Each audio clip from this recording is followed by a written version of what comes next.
Prezados amigos que sempre nos assistem, e você também que está chegando pela primeira vez, desejamos muita paz no coração. No ensejo do Natal, daqui a 5 dias, nós vamos abrir o programa de hoje fazendo uma pergunta. Onde está Jesus? Assunto do nosso tema livre. Na sequência, nós temos o Espiritismo Responde. Se esquecemos do planejamento da vida que fizemos antes de reencarnar, para que ele serve? Qual a sua utilidade? E como saber o número de filhos que nós programamos, o que Deus espera que nós venhamos assumir esse compromisso? No quadro As Razões dos Fatos, nós vamos falar do tema da semana passada, a continuação acerca do homem que cumpriu 39 anos de prisão inocente. Começa agora mais um Diálogo Espírita.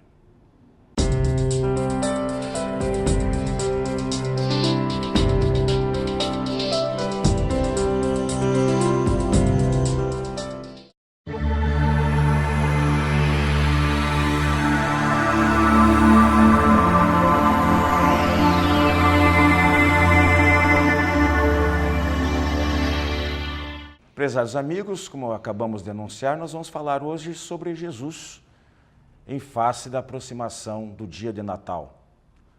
Eu passo rapidamente aqui a palavra para a nossa companheira Rose Heidmann, e estou também na companhia, à minha esquerda, do Carlos Parchen. Rose, a gente diz que Jesus está no coração, né? É uma metáfora. Dentro do coração, do órgão, ninguém pode estar nada a não ser sangue e músculos. É uma força de expressão. Pergunta, estaria no céu? Onde está o céu? Céu existe? Está no templo. No templo de quem? Precisa, né? Está na sua casa, na sua ou na minha? Esse questionamento, o que você pode nos colocar assim, em princípio? Bom, acreditamos que os espíritos superiores, que já atingiram um alto grau de moralidade, de sabedoria, podem dar essa resposta com mais firmeza. Nós temos o conhecimento que a doutrina espírita nos proporciona e as revelações espirituais sobre o assunto, além daquilo que Jesus mesmo contou enquanto esteve na Terra. O que nós espíritas, acreditamos ou pensamos saber sobre Jesus? Que ele seria um espírito muito superior, não é Deus, é um dos seus filhos como nós, mas que já atingiu um estágio de alta evolução moral, que preside aos destinos espirituais da Terra. Nesse sentido, ele estaria presente na condução dos destinos humanos, como um administrador amoroso, sábio, que velasse pelo progresso da Terra. Considerando que ele é um administrador espiritual do nosso sistema, com certeza ele se manifesta através do seu pensamento, através dos seus ensinamentos, atingindo a muitos devido a seu poder. Entretanto, para que ele esteja conosco, nós temos que estar em sintonia com ele. Jesus, então, estaria presidindo os destinos da Terra, se manifestando diretamente através dos seus prepostos, dos seus auxiliares, que podemos ser todos nós, quando nos dispomos a praticar o bem. Mas ele estaria conosco, à medida que nós estivéssemos sintonizados com ele em nossos pensamentos, em nossas aspirações e em nossa conduta. O Parchen, o próprio Jesus dá uma pista, né? Ele afirmou, numa determinada ocasião, que onde estivesse 2 ou 3 pessoas reunidas no nome dele, ele estaria entre essas pessoas. Isto é, na verdade, também é um sentido figurado, porque acho que qualquer pessoa pode estar acompanhado, né, por Jesus. Mas eu gostaria de levantar aqui a questão dos templos, a necessidade ou não dos templos, especialmente templos suntuosos, né? Será que há necessidade disso? Jesus precisa, Deus precisa? No nosso entender, no meu entender, nem Deus nem Jesus precisa de qualquer objeto material, muito menos de dinheiro ou de luxo. As lições que Jesus nos deixou é de pura simplicidade, tanto na vida dele, como daquilo que a gente entende em relação à própria divindade, que é um espírito. Então Deus não precisa, ele está em todo lugar, não precisa de um templo de pedra bonito. Como é que você vê essa questão?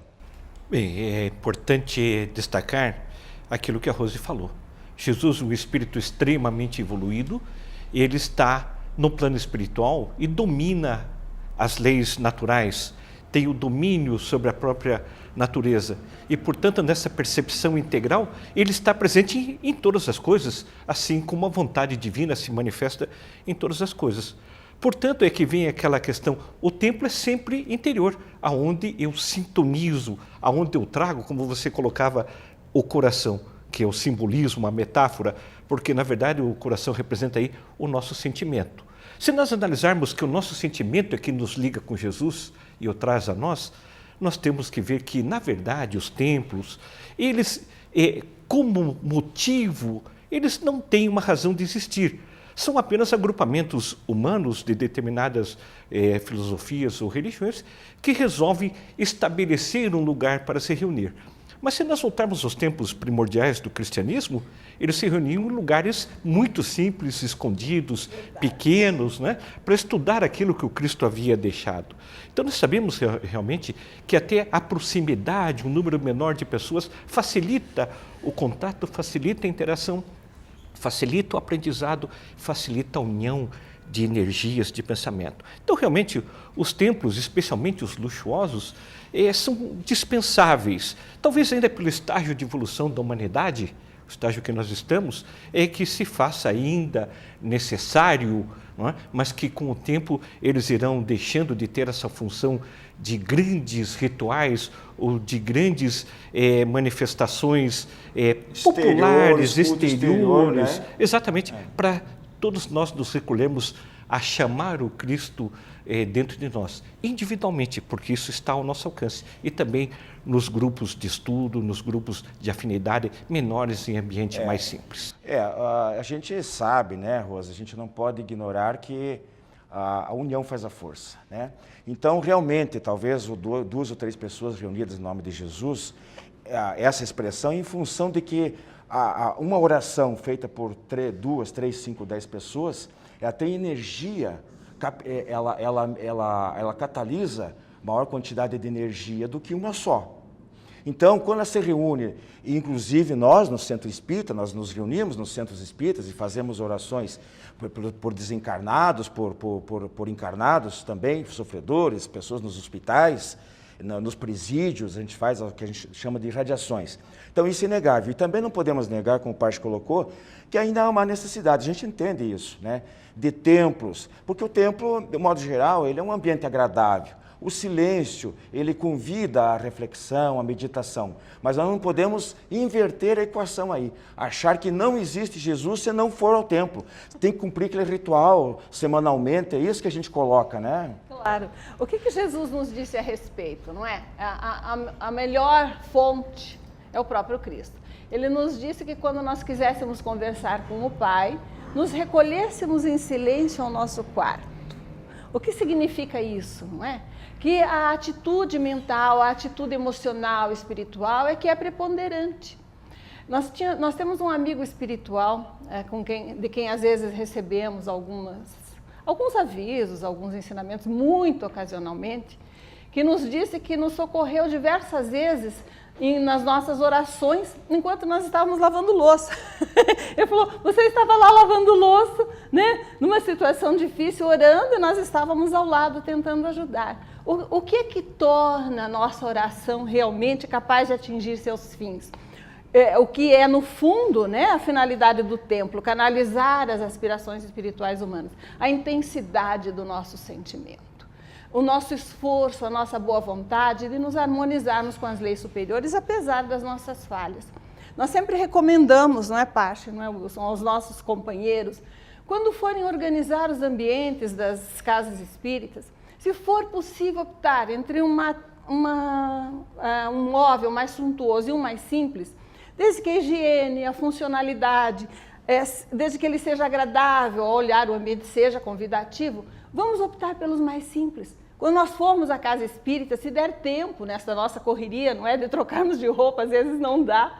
Se for possível, vamos pôr o traje mais simples, para que as pessoas se sintam mais niveladas, para que pelo menos na casa espírita, templo, lar, coração, escola, nós estejamos numa situação de igualdade. As ostentações humanas não têm um lugar. Só para complementar esse aspecto aí, insistindo mais um pouquinho. Então, aquela frase dizer que aqui a casa de Deus é uma impropriedade? Sombra de dúvida. A casa de Deus, por definição, é o próprio universo, é a própria criação, é a própria criatura. Porque nós tentamos humanizar Deus, não é? Lhe dar uma figura antropomórfica e adorá-lo em algum lugar, quando na verdade ele está presente na perfeição das leis universais, na perfeição da beleza que é todo o universo.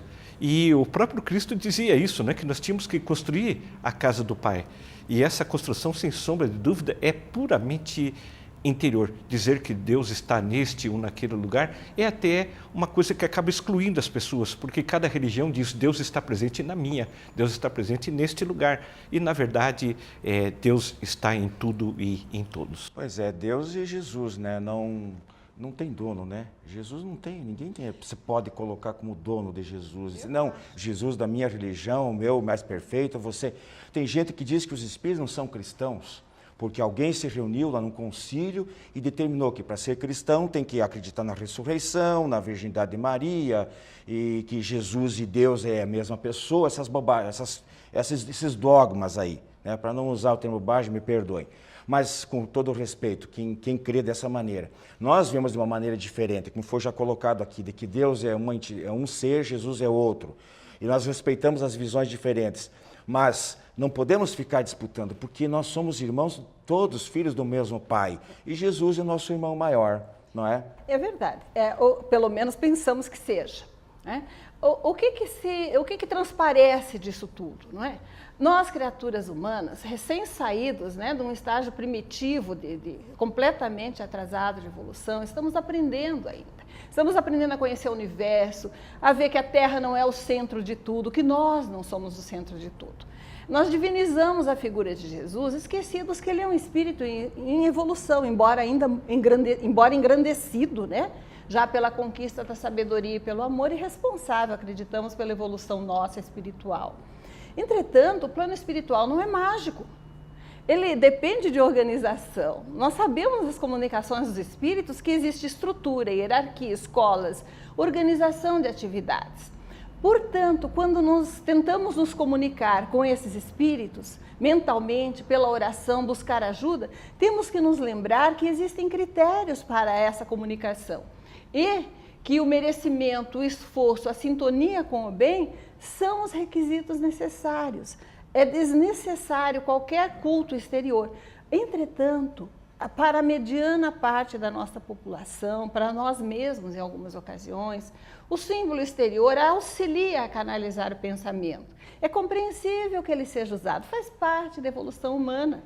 Certos dogmas são como as crenças, às vezes, que nós temos em determinados estágios da vida. Com a experiência, nós vamos substituindo por outras que se afinizam melhor com a nossa visão, né, mais madura do universo. Entretanto, não podemos nos esquecer que se Deus, não é, está em toda parte, estamos falando de Deus, não de Jesus, Ele está aqui conosco.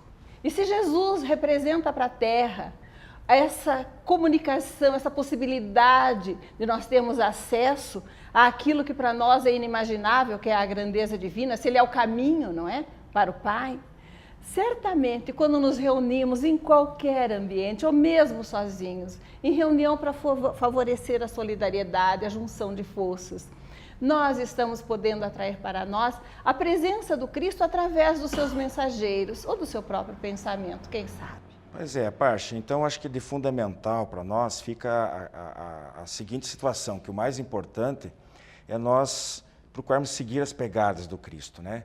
Testemunharmos com ações que somos realmente seus discípulos. Que é difícil, né? Que é difícil, mas procurando praticar as suas lições, principalmente amando muito e perdoando sempre. Sem sombra de dúvida, o Cristo veio viver o Evangelho, ou seja, viver o ensino. Ele veio exemplificar.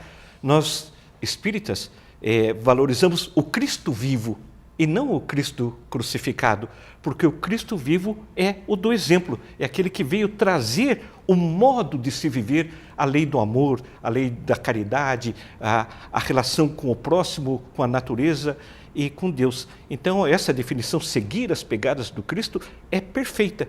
Existe até uma música muito bonita da Paula Fernandes, que ela diz assim, que ela gostaria de voltar no tempo para seguir as pegadas do caminho correto. Não é? E é isso que o Cristo nos trouxe, o caminho correto que nós temos que seguir as pegadas. Um modelo, não é? Rosa, você falou ali falou que não é fácil, né? Seguir as pegadas do Cristo. Quer ver, ó? Só para a gente sintetizar aqui, algumas passagens rapidinho, né? Falou da porta estreita, tá?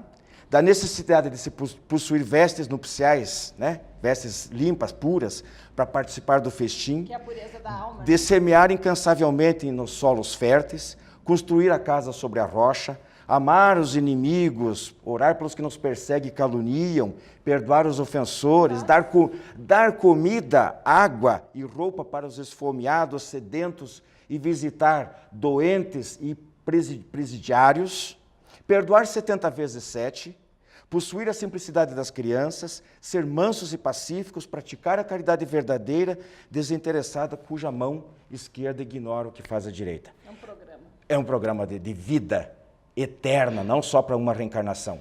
Meus irmãos, da nossa parte, um grande abraço, Feliz Natal para vocês, que Deus abençoe os lares de vocês, cada um de vocês que nos assistem, que realmente vocês possam ter 25 de dezembro, Jesus aí com vocês no lar de vocês, onde vocês estiverem. Continua o nosso programa aí com o nosso quadro Espiritismo Responde. Até mais. Revista Ser Espírita, o Espiritismo sintonizado ao século XXI. Os princípios fundamentais da doutrina espírita sob a ótica da filosofia, ciência e religião. Revista Ser Espírita, um novo olhar sobre a vida.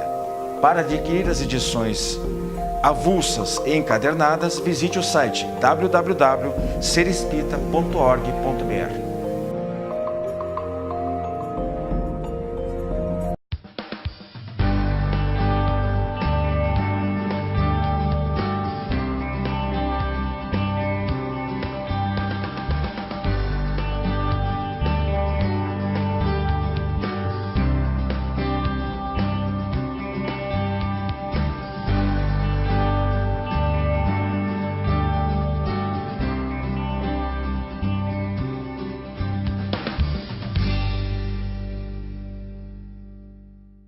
Você que é distribuidor ou administra uma livraria espírita, não pode deixar de conhecer os livros da Editora M de Capivari, São Paulo. São mais de 350 títulos com dezenas de campeões de vendas. Peça o catálogo e dê aos seus clientes a oportunidade de conhecer os excelentes livros da Editora M.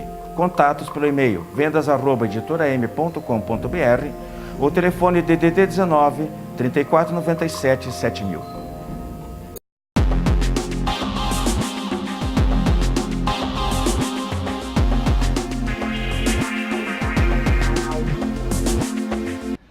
Olá, amigos. No nosso quadro Espiritismo Responde de hoje, como de hábito, nós vamos responder a duas perguntas que nos foram enviadas à luz da doutrina espírita. Então, a primeira pergunta que nós temos aqui é a seguinte: se a gente esquece o que planejou antes de reencarnar, para que serve esse planejamento? É importante que nós atentemos a alguns fatores. Primeiro, o planejamento reencarnatório é sempre feito pelo próprio espírito, tá? Então, ninguém chega no mundo espiritual para você, olha, planeje isso, faça aquilo, faça isso. Não, é o próprio espírito que planeja aquilo que ele vai vivenciar numa próxima encarnação. Segundo, os espíritos categoricamente superiores, aqueles que estão mais evoluídos, eles podem plasmar por si mesmos o corpo que continuarão as suas experiências. Isso não é para qualquer um, não. É só para espírito superior que escolhe até o próprio corpo que ele quer vivenciar numa próxima encarnação. Terceiro, o planejamento reencarnatório, então, vai detalhar todos os acontecimentos que poderão ocorrer no mundo físico. Poderão ocorrer, porque pode haver mudanças nessa trajetória, dependendo, logicamente, do livre-arbítrio do espírito reencarnante. Quarto, o processo de reencarnação eles não são, os processos de reencarnação, eles não são subordinados à evolução do espírito reencarnante. Então não pode ser subordinado à evolução do espírito que vai reencarnar. Isso não tem nada a ver. Então, isso significa dizer o seguinte, que a memória total das experiências de outras reencarnações que nós já tivemos, elas se encontram bloqueadas na próxima reencarnação. Por quê? Esse bloqueio, então, esse esquecimento, vai fazer com que o espírito que está reencarnando possa melhor aproveitar os benefícios que são objetivos da reencarnação. Imagine se nós lembrássemos de outras reencarnações, se nós lembrássemos do que nós havíamos prometido, não teria efeito nessa reencarnação. Imagina uma situação. Nós prometemos, dentro desse planejamento reencarnatório, conviver com determinadas pessoas, com as quais nós temos alguns aspectos a serem resolvidos. Cônjuge, filho, pai, irmão, e que seja uma situação de difícil convivência. Se nós lembrássemos disso, logicamente esse processo não teria continuidade em função da nossa pouca evolução, ou seria bem complicado esse processo de inter-relação pessoal.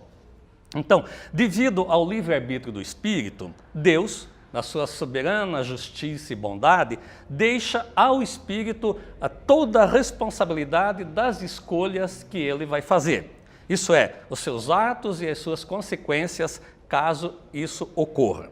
Então, o planejamento reencarnatório, eles são muito diversificados porque são as necessidades humanas de cada espírito que aí estão incluídas. Ok, pessoal? Então, vamos à segunda pergunta. Como saber o número de filhos que Deus quer que nós tenhamos na nossa encarnação? Que os casais têm. Aqui também é importante salientar o seguinte, Deus ele não interfere em nada nesse planejamento reencarnatório. Isso significa dizer que Deus, não é Deus quem determina quantos filhos eu vou ter, você vai ter, que nós teremos. Habitualmente somos nós mesmos, então, quem planifica a formação da família antes do nascimento, né, dos filhos. Então, isso nós temos, logicamente, o amparo de espíritos superiores, de instrutores beneméritos que nos acompanham nesse processo de escolhas, então, de planejamento familiar, quantos filhos nós pretendemos ter, quem serão esses espíritos que serão nossos filhos, o porquê disso tudo. Então, existe todo esse planejamento. Então, nós costumeiramente costumamos chamar, nesse planejamento reencarnatório, companheiros de aventuras infelizes, ou então até de aventuras felizes, aqueles espíritos que já estão convivendo junto há muito tempo, que esse processo vai tomando forma cada vez mais evoluído, ou aqueles, então, que têm algum problema para acertar conosco, que vêm aí, então, como os nossos filhos. Isso significa dizer que não existe, então, vontade divina em relação ao número de filhos que nós temos aqui, quem serão esses espíritos que vão ser nossos filhos. Isso é escolha nossa, levado em conta as nossas necessidades com determinados espíritos que deverão ser nossos filhos, então, aqui na Terra, numa futura encarnação. Ok, pessoal? Então, continuem mandando perguntas ao e-mail que se encontra abaixo para que nós possamos respondê-las à luz da doutrina espírita. Fiquem na paz de Deus. Até o próximo programa.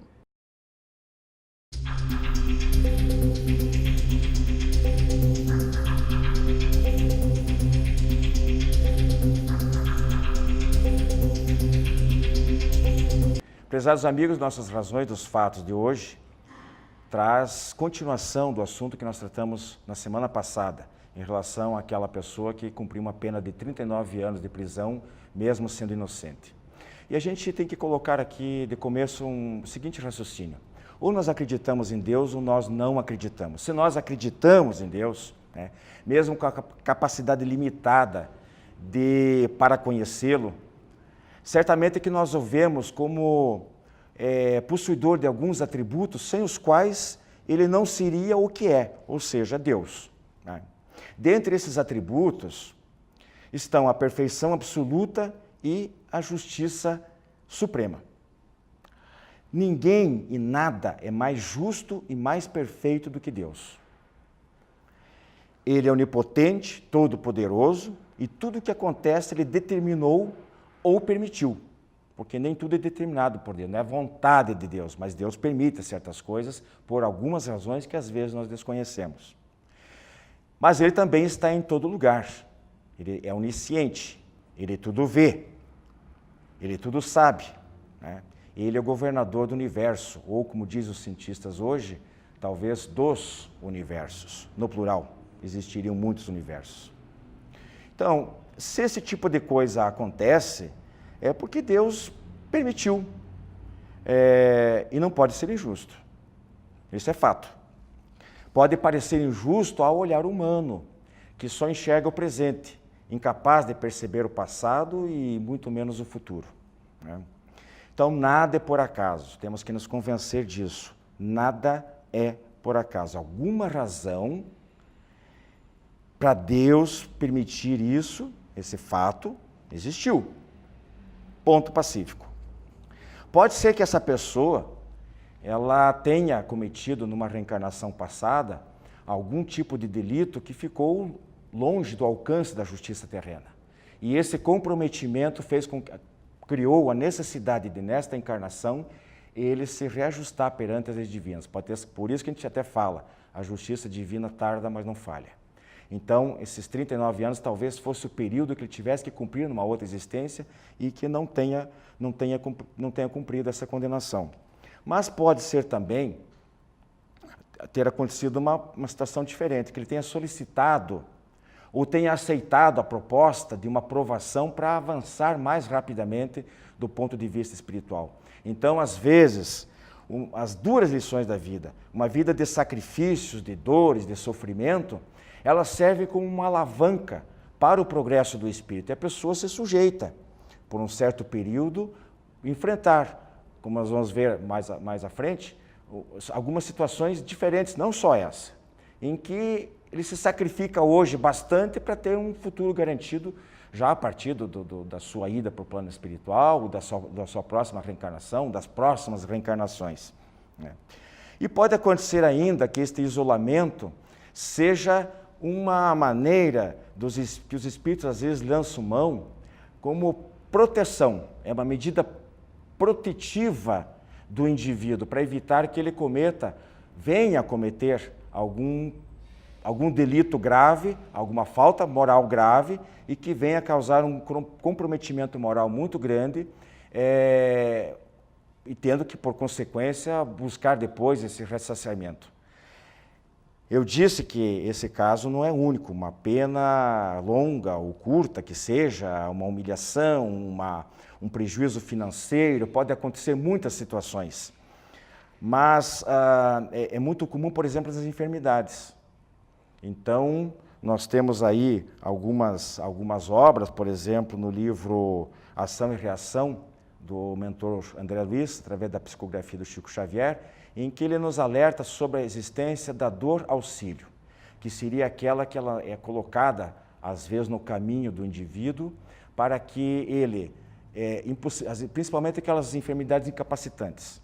Então, ele fica acamado, ele fica paraplégico, e isso muda a vida dele, impede que ele cometa alguns deslizes graves que poderiam trazer décadas ou até séculos de problemas morais para ele.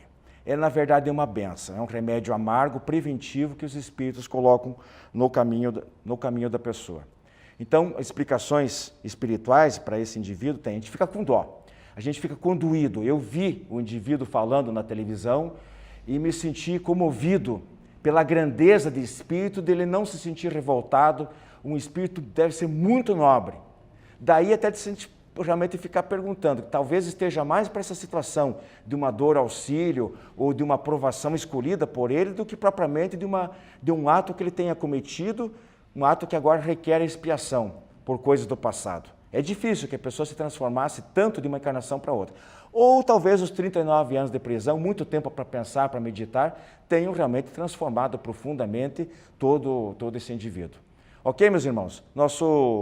As razões dos fatos fica por aqui, fique agora também ainda com a nossa frase da semana. Até a próxima semana.